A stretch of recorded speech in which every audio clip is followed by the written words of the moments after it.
샬롬 샬롬 샬롬 샬롬 샬롬. 하나님 사랑합니다. 여러분 주 안에서 사랑합니다. 106편 1절에서 5절이죠. 할렐루야 할렐루야 야훼께 감사하라.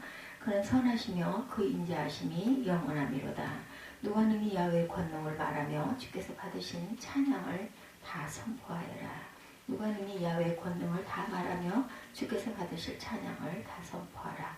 정의를 지키는 자들과 항상 공의를 행하는 자는 복이 있도다.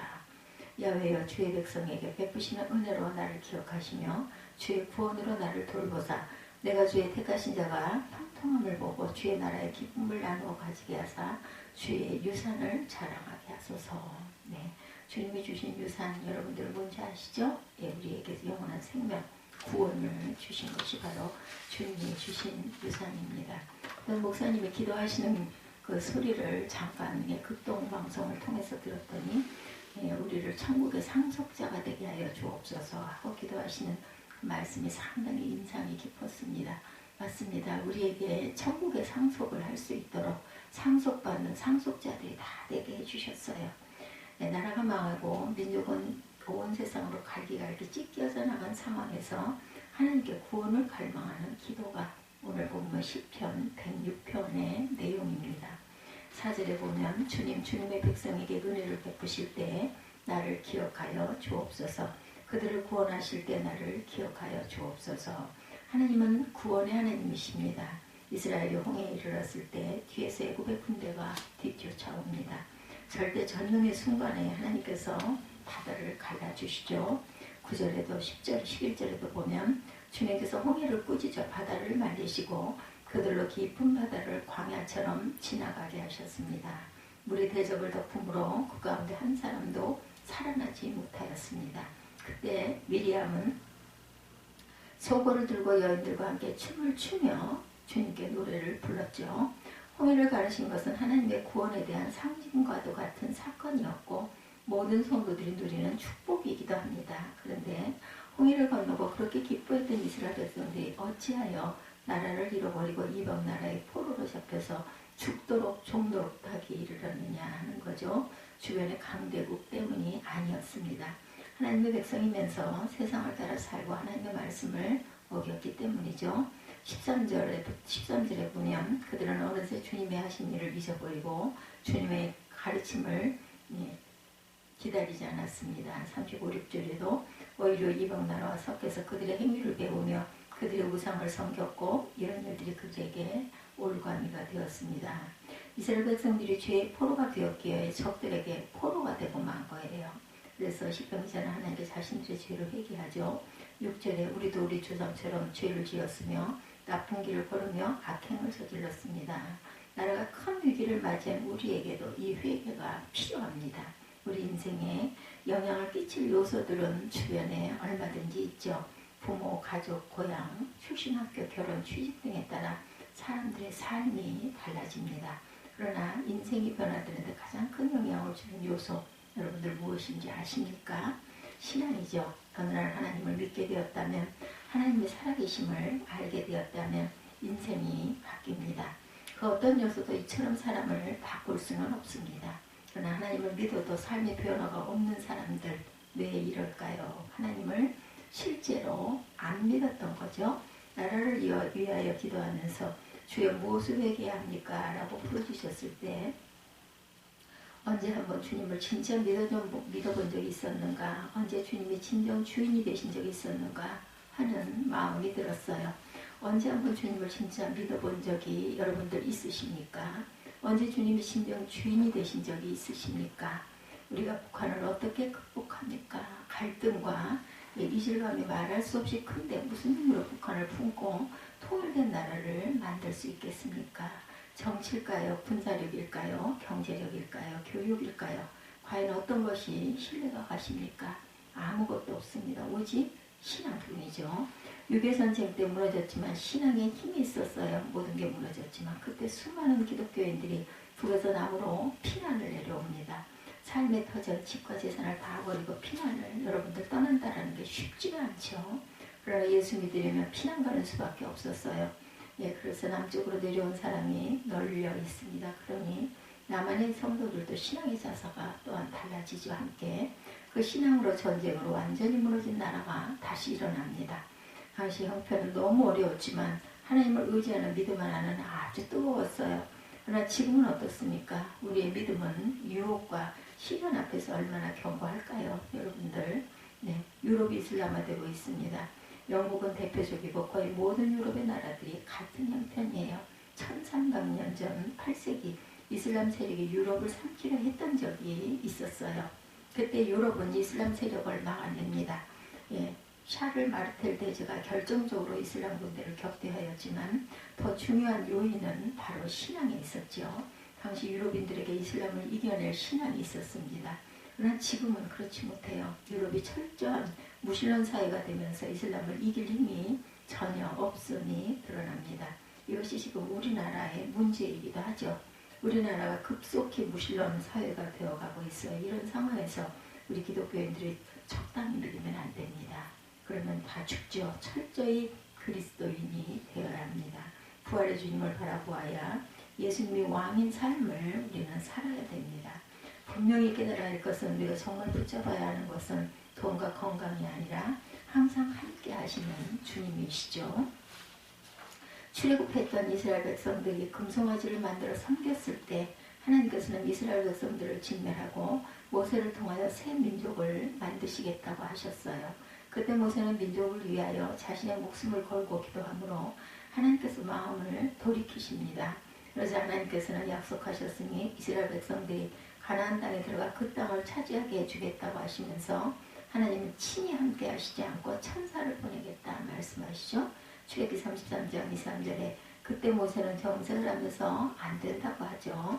33장 16절에 보면 하나님이 함께 가지 않으실 것이면 우리도 가지 않겠다 하면서 탄원을 합니다.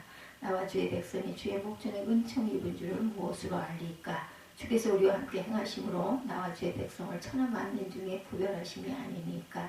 이스라엘이 복이 있는 것은 땅 때문이 아니다. 하나님이 함께 하심이라는 거죠. 우리의 위기가 무엇입니까? 북한의 핵무기가 아닙니다. 나라를 위해 기도하면서 정말 마음이 통하고 두려운 것이 교회와 성도들 안에 하나님의 임재가 사라진 것입니다. 우리에게 왕이 없어졌어요. 상황은 너무나 위중한데 믿고 의지하고 따를 왕이 없습니다. 예수님이 만왕의 왕이신데 우리에게 왕이 없으니까 우리가 왕을 거부했기 때문이죠. 예수님을 주님이라고 부르지만 진정 왕으로 섬기며 순종하지 않았기 때문입니다. 사사시대 때 이스라엘 백성들이 이방 족속에게 시달리다가 왕을 세워달라고 요청했을 때 하나님은 안타까우셨어요. 하나님이 왕인데 왜 사람의 왕이 필요하냐는 것이죠. 아무리 우리가 범죄를 했을지라도 진정으로 회개하고 구원을 갈망하면 하나님은 우리를 구원해 주십니다. 43절부터 보면 주님께서는 그들을 여러 번 건져주셨지만 그들은 자신들의 생각대로 계속해서 거역하며 자신들의 죄악으로 더욱 비참하게 되었어요. 그러나 주님께서는 그들의 부르짖음을 들으실 때마다 그들이 받은 고난을 살펴보아 주셨다. 이렇게 기록되어 있습니다. 45절에 그들을 위하여 그들과 맺으신 언약을 기억했는데 크신 인자하심에 따라 뜻을 돌이키사 그들을 사로잡은 모든 자에게서 긍휼히 여김을 받게 하셨도다. 이렇게 46절에 마침내 주님께서 그들을 사로잡아간 자들이 그들에게 자비를 베풀도록 하였다. 우리가 위기 때 기도하면 하나님은 우리를 구원해 주시죠. 그러나 시편 기자의 상황은 이미 나라가 무너질 대로 무너진 상황이었습니다. 그런 상황에서도 우리는 기도해야 되겠죠. 그렇지만 그런 상황이 되어서야 기도하는 것은 바보가 하는 짓이죠. 지금 기도해야 합니다. 나라를 위하여서도 개인의 문제를 위하여서도 지금 기도해야 할 줄 압니다.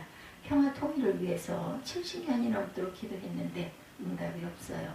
상황은 더 악화되기만 합니다. 하나님의 기도를 들으시지 않으시는 것일까? 아니죠. 다 듣고 보고 알고 계셔요. 이제 막바지에 왔습니다. 그러니 여러분 기도를 해도 살려주세요, 먹여주세요 하는 기도만 하면 안 되죠. 15절을 봅니다. 그래서 주님께서는 그들이 요구한 것을 주셨지만 그 영혼을 파리하게 하셨다. 15절에 이렇게 증거하고 있어요. 네. 광야에서 욕심을 크게 내며 사막에서 하나님을 시험하였도다. 그러므로 야훼께서 그들의 요구한 것을 그들에게 주셨을지라도 그들의 영혼은 쇠약하게 하셨다. 그들의 진영에서 모세와 야훼 거룩한 자 아론을 질투하며 땅이 갈라져 다단을 삼키며 아비람의 당을 덮었고 불이 그들의 당에 붙으며 하염의 악인들을 살랐도다. 그들이 호랍에서 송아지를 만들어 구워 만든 우상을 경배하여 자기 영광에 풀먹는 소의 형상으로 자기 영광을 바꿨도다. 애굽에서 큰 일을 행하신 그의 구원자 하나님을 그들이 잊었나니 그는 힘의 땅에서 기사와 홍해에서 놀랄만한 일을 행하신 이시로다. 네, 이렇게 말씀하고 계시죠.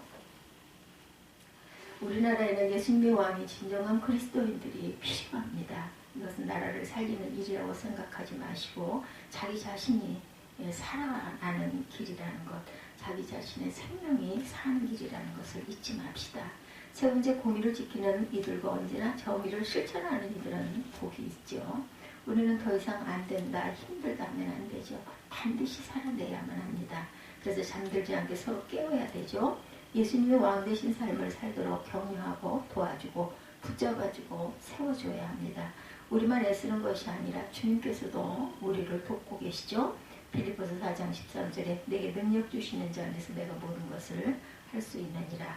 나라를 위하여 기도하면서 부활의 주님이 여전히 내 안에 계시고 내가 주님 안에 있음을 깨닫고 눈물이 쏟아질 정도로 감사의 기도를 드려야 합니다. 회개 중에 찬양을 또한 늘 주시는 하나님이시죠. 이것이 106편에서 받은 은혜이기도 합니다. 시편 106편은 회개와 눈물과 탄식의 기도입니다. 그러나 시작도 마지막도 찬양이죠. 106편 1절에 할렐루야 주님께 감사하여라. 그는 선하시며 인자하시니 영원하다. 48절에 주 이스라엘의 하나님 영원토록 찬송을 받아 주옵소서.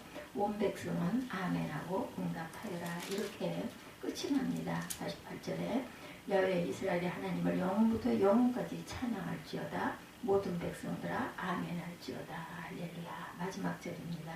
참회의 기도가 찬양으로 드려지는 것이죠. 너무나 놀랍습니다. 우리에게 이런 회개의 역사가 일어났으면 좋겠어요. 회개는 모든 문제를 해결하는 열쇠입니다. 그러나 하나님 우리가 울고만 있는 것은 원하지 않으세요. 하나님은 찬양을 더 원하십니다. 이것이 진정 주님이 왕이심을 믿는 자의 기도입니다. 여러분 5절 말씀을 붙잡고 기도합시다. 주님께서 택하신 백성의 번영을 보게 해주시며 주님 나라에 넘치는 기쁨을 함께 누리게 해주시며 주님의 기업을 자랑하게 하옵소서. 이렇게 고백하지 5절에 그의 종 아브라함의 후손 택하신 야곱의 자손 너희는 그가 행하신 기적과 그의 이적과 그의 입의 판단을 기억할지어다. 그는 야훼 우리 하나님이시라. 그의 판단이 온 땅에 있도다. 이렇게 고백되어 있습니다. 오늘 시편 106편 자기 이름을 위하여 그들을 구원하신 하나님에 대해서 8절에서 증거하고 있죠. 야훼께서는 자기 이름을 위하여 그들을 구원하셨으니 그의 큰 권능을 만인이 알게 하려 하십니다. 아멘. 이 은혜로 오늘도 승리하시기 바랍니다. 이제 2021년이 단 하루, 오늘 하루 남아있고 내일 밤 자정이 되면은 2022년으로 바뀌는 그런 송구영신 예배가 있습니다. 거룩하게 준비하시고 기도하시는 저와 여러분들이 되시기를 주님의 이름으로 축복합니다. 기도하시겠습니다.